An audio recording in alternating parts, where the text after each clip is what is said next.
The fun was about to begin. Trans-American Flight 976 taxied on the runway, and First Officer Shoup dutifully waited for the go-ahead from the tower. "You are cleared for immediate liftoff on runway 8R, the controller said by rote.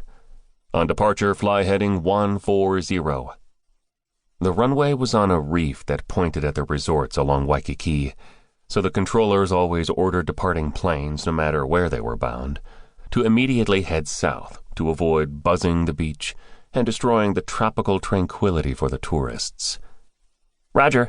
Trans-American 976 cleared for takeoff on runway 8R, heading 140, Shoup confirmed, then looked to the captain for the official confirmation. "You have the aircraft," Jenkins said. "I have the aircraft." Shoup sat up straight in his seat, confident and eager, and pushed the thrust levers forward and activated the auto throttle. The plane raced down the runway, picking up speed. Shoup pulled back the side stick, and the plane began climbing into the sky at 2,000 feet per minute toward Diamond Head in the distance, where Doric Thane sat on his chaise lounge, his fingers poised over the keyboard of the MacBook on his lap.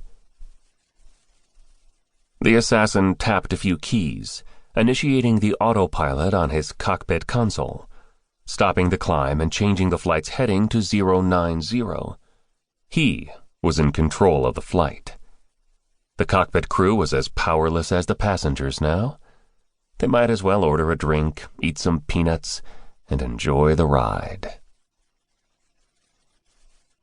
Captain Jenkins instantly noticed that the plane was flying parallel to Honolulu on their left, rather than veering to their right toward the open sea.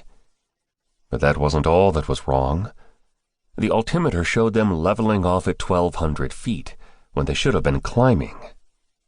"What are you doing?" Jenkins asked Shoup. "The heading is 140. "I know that," Shoup said, struggling with his side stick. "But the stick isn't responding." The reason why was obvious.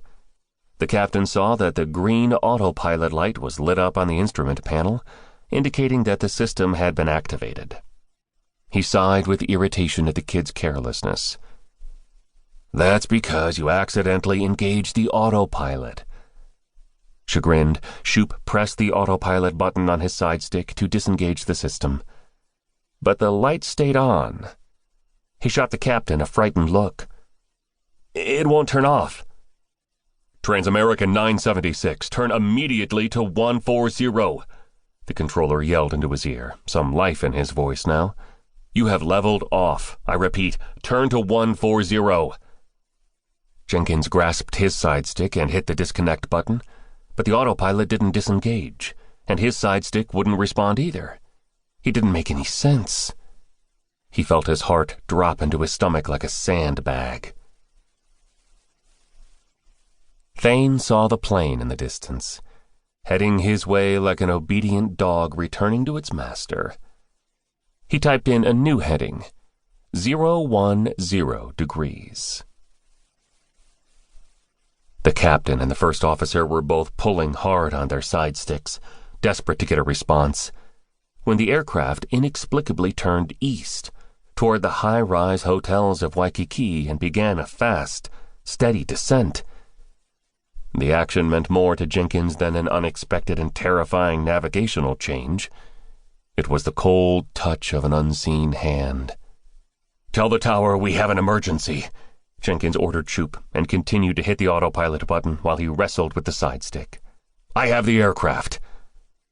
The captain wasn't saying he had regained control. He was stating that he was now the only one attempting to fly the plane.